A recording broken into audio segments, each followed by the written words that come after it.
Sengketa makin panas, Natuna jadi lautan api.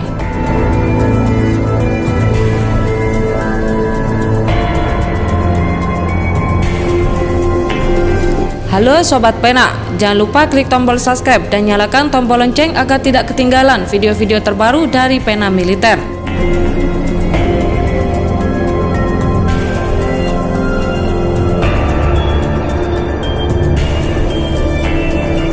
Dilansir dari laman berita resmi sosok.id, Laut Cina Selatan memang disebut salah satu kawasan yang cukup panas lantaran perebutan wilayah antar negara termasuk Indonesia. Bahkan belum lama ini sempat terjadi ketegangan antara Malaysia dengan Cina karena alasan pelanggaran wilayah udara Malaysia. Tak hanya Malaysia, Cina juga pernah beberapa kali ketahuan nyelonong di wilayah laut Indonesia, tepatnya di Kepulauan Natuna. Namun baru-baru ini tersiar kabar di berbagai media sosial yang mana secara terbuka Cina membuat dunia militer heboh usai membuat pengumuman Cina takut perang dengan Indonesia karena satu hal ini. Untuk mempertahankan status quo saat ini, Cina perlu berhati-hati dalam masalah dari kedaulatan atas Kepulauan Natuna di bagian selatan Laut Cina Selatan.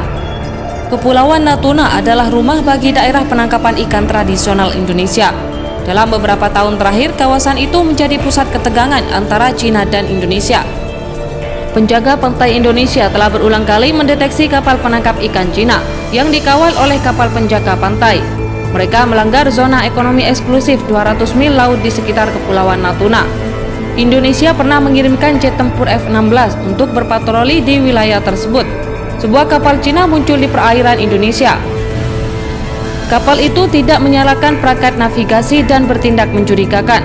Cina telah mengklaim bahwa perairan di sekitar Kepulauan Natuna adalah daerah penangkapan ikan tradisionalnya dan menyatakan kesediaannya untuk menyelesaikan perbedaan melalui negosiasi bilateral. Jakarta menegaskan, klaim Cina tidak berdasar dan tidak memiliki alasan untuk bernegosiasi. Menurut para ahli, Cina menargetkan perairan di sekitar Kepulauan Natuna Indonesia dengan alasan wilayah ini tumpang tindih dengan apa yang disebut zona ekonomi eksklusif.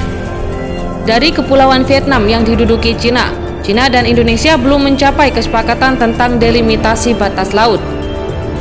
Kegiatan penangkapan ikan yang tidak dilarang di perairan menunggu demarkasi batas yang disengketakan, tambahnya. Indonesia telah menegaskan posisinya untuk tidak mengakui fitur apapun dalam 9 garis putus-putus yang diklaim secara sepihak oleh Cina di Laut Cina Selatan.